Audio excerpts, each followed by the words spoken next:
What up, YouTube? On this video, I'm gonna be talking about the NBA. Y'all see the title already. I'm gonna be talking about the Lakers not making it to the playoffs this year, which was a surprise to me because they, along with the Brooklyn Nets, I would say, had the most potential. As y'all know, Brooklyn was stacking up sheer talent last year, and then the Lakers during the free agent season last year made some big acquisitions like Carmelo Anthony and Russell Westbrook, adding them two legends onto their roster, and having AD and of course arguably the GOAT LeBron James, who brought them their title back in 2020 in his first season with the Lakers. But ever since they won the title, they've been on a downward slope. They won during the height of the pandemic when the playoffs were being played in the bubble, and once the NBA got back to playing in front of actual people, the Lakers haven't been playing like champions. Last year they were in the 7th seed, got eliminated in the first round by the Suns, and then this year they didn't even make the top 10 list to even have a chance to make it to the playoffs, as they finished 11th in the West this year after acquiring Carmelo Anthony and Russell Westbrook. Of course, Carmelo Anthony is no longer in his prime. His son is making, all the noise coming up right now. He's on the rise, much like LeBron's son. That's the possible next stars in the next generation to come in the NBA. And LeBron James, he wasn't, healthy the whole season, but he still averaged over 30 points this season. He had a good season, but he just couldn't carry the Lakers to fight for a playoff spot for the 2021-2022 season. And he's only getting older. He about to be like 37 next year. He's like 37. Or he's turning either 37 or 38. So LeBron James is, reaching that point where he could be retiring soon. He's still playing at a high level, but I don't think he's the best player currently in the NBA right now. Like I said, he's still playing on a high level, but he's not the same LeBron James back when he was fresh out of the draft. He's not playing like when he was playing in the Heat, nor the Cavs, or 2020. And like I said, when they won the title, the Lakers, there were no fans. It was in the bubble, so it was no pressure, or not as much pressure as as playing in front of a live audience. And the way how the pandemic affected everything. It was a weird season the year the Lakers won the title, and they ended up firing their former head coach, Frank Vogel. I don't know if that was the right move. He won the title just 2 years ago, and last year they at least made it to the playoffs. It was a losing effort in the first round, but the Suns are a solid team, and they gave up a pretty good fight. The Suns won the whole West last year, and this year, Carmelo Anthony, like I said, a huge name nonetheless, but the fact is he's getting old as well, and he's not the same Carmelo as he once was when he was in his prime. He's a good backup player to have when he's like a good sixth man. And then you have Russell Westbrook. There was a lot of complaints that he faced throughout the season because I guess people expect Russ to play like how he was playing when he was with OKC, but he's also in his 30s, and he had a decent season. He had a pretty good season this year. It was just rough for him from as far as bad comments he was getting from the fans. He had a lot of controversy with that during this season, but I think Russ always plays his best. That's probably my favorite basketball player in the whole league right now. I love his game. I think he's one of the most hard working players in the league, and AD as well. He is getting injured constantly, so he wasn't able to be consistent for the Lakers throughout the whole season. And I believe his contract, I don't know if he's going to be a free agent this coming summer or the next season, but apparently his contract with the Lakers is soon to be expired. Same for LeBron James. I think he only got like a year or two left with the Lakers. Do y'all think the Lakers firing their former coach Frank Vogel is a sign that the Lakers are trying to have a reconstruction for the franchise? Do they got to rebuild to be in title contention again? Of course, anytime LeBron James is playing with whatever team with star-filled players to support him on his team, anybody that has any kind of knowledge with the sport of basketball would expect that team to be in title contention, but to not make it to the playoffs at all was a huge surprise to me. Do you think the Lakers, for those of y'all who are Lakers fans or basketball fans, period, do y'all think that they shouldn't re-sign LeBron James and AD and go for younger, fresher talent and look to pick draft picks that are coming out of NCAA, to be franchise players to possibly sometime in the future have like a stable Laker player like a Kobe Bryant or Magic Johnson added to their roster in the near future, and letting go of all these great legends that they got that they got on their roster currently.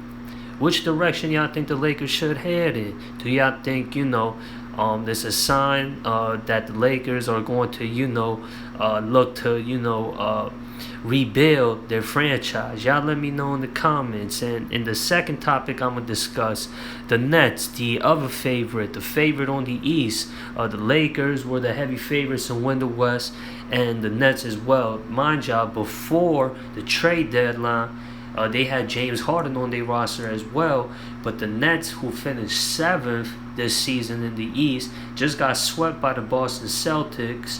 And the Celtics played a hell of a game. They were able to lock down on KD, double team him, and the Nets didn't play as well, obviously not being able to win a single game throughout the best of 7 series with them and the Celtics.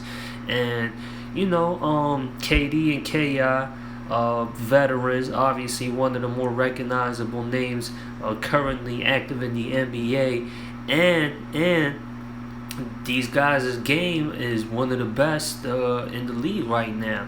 KD might still be in the convo to be the best currently active player in the league right now.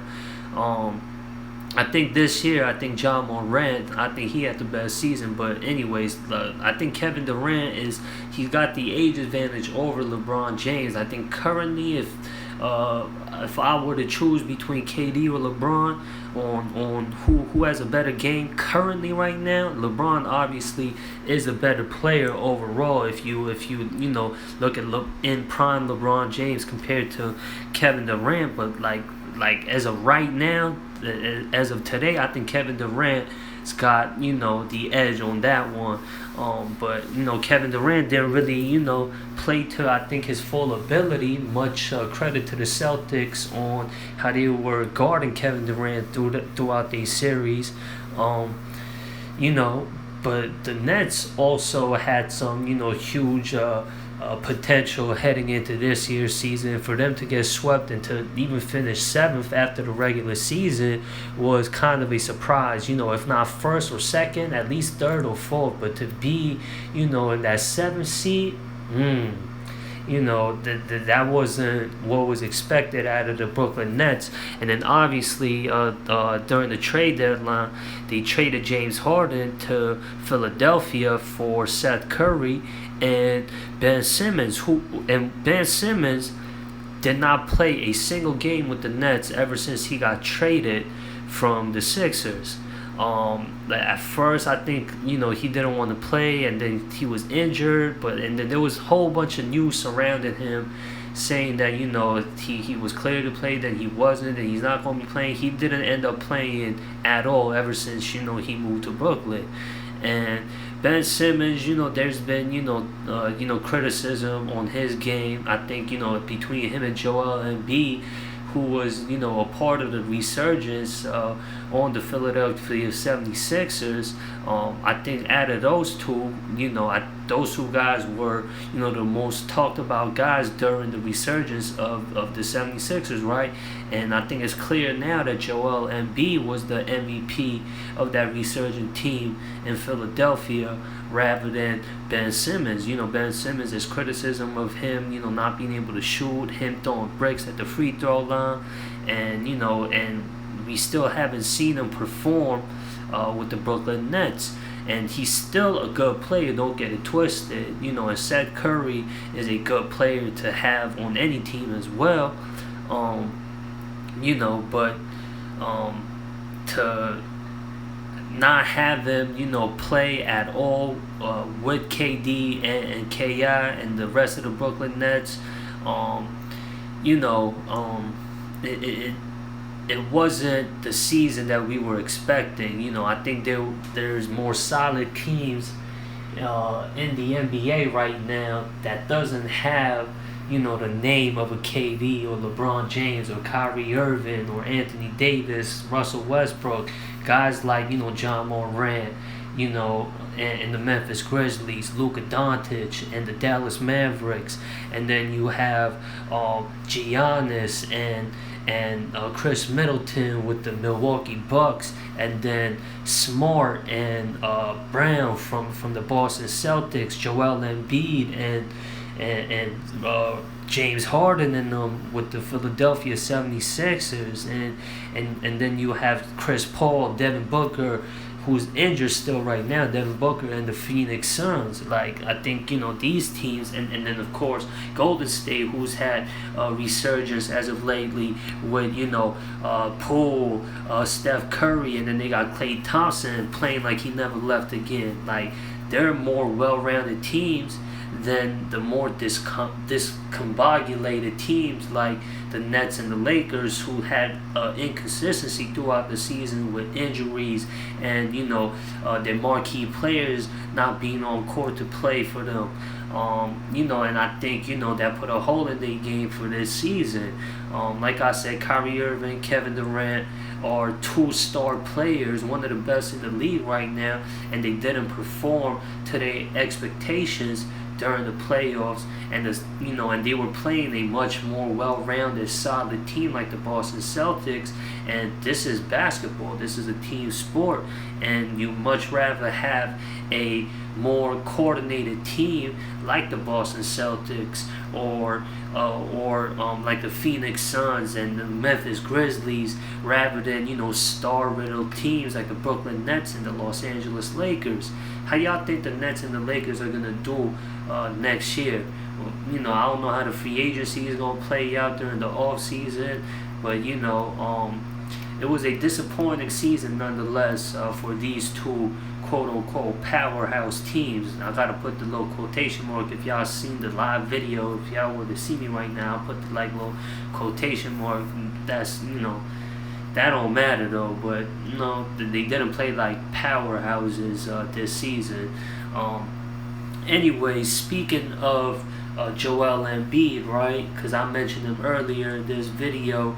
The Philadelphia 76ers, the team that he plays with, they're in the convo right now. They made it to the second round of the playoffs. They will be kicking off game one, taking on who they taking on, the Miami Heat. And Joel Embiid, he suffered a fractured orbital bone during Game 6 versus the Toronto Raptors, which they won that game and advanced on to the second round, eliminating the Toronto Raptors to take on the Miami Heat tomorrow. And Joel Embiid, he's their MVP, regardless of the fact that they have James Harden on their team and other good supporting players. Joel Embiid, I think, has been proven that he's the most valuable player for that team, and to take on a very well-rounded, solid team like the Miami Heat, who finished first in the East this season. Mind y'all, that's the team that the Lakers played to win the championship in 2020, and the Miami Heat has been, able to rebuild their team to a solid team, a powerhouse in the East for real. They're finishing first, made it to the finals in 2020, and was in the playoffs as well last year. And they beat the Atlanta Hawks, I think, in like 5 or 6 games. I'm looking forward to that game tomorrow. But I think, I don't know how long Joel Embiid is going to be out for. I haven't read any articles saying that he's been cleared to play tomorrow's game. He might come with the Richard Hamilton mask and, thug it out for this series for his franchise, the Philadelphia 76ers, because that would be a huge missing link for the 76ers to play without Joel Embiid. And they are the underdogs heading into this series versus the first seeded Miami Heat. And the Sixers, they were struggling. They had a 3-0 lead and gave away 2 games versus Toronto. And they're playing a stronger team that had a better season this year in the Miami Heat. And I think it would be absolutely detrimental to Philadelphia to not have Joel Embiid playing in this upcoming series. Anyways, y'all let me know what y'all opinions is in the comments. Every topic that I covered throughout this video. As y'all know, round 2 of the playoffs in the NBA playoffs started today. It kicked off today, of course, with the Bucks and the Celtics. The Bucks were able to win that game. I didn't watch that game live. I were able to catch the highlights, and the Bucks looked like they had a good show out. And then there was the game, the thrilling game, which I saw, and that was the Warriors versus the Grizzlies. It was a 1-point game, and boy, that was a entertaining game between the Warriors and the Grizzlies. And I think that's the series that all fans should keep their eye on for the NBA playoff type feel games. That's going to be the most thrilling series in this second round to the NBA playoffs. The Warriors were able to come out with the W for Game 1 today, as they won to 117 to 116 versus the Grizzlies. And yeah, I haven't made a prediction video yet. I'm just now kind of more tapping into the playoffs for this year.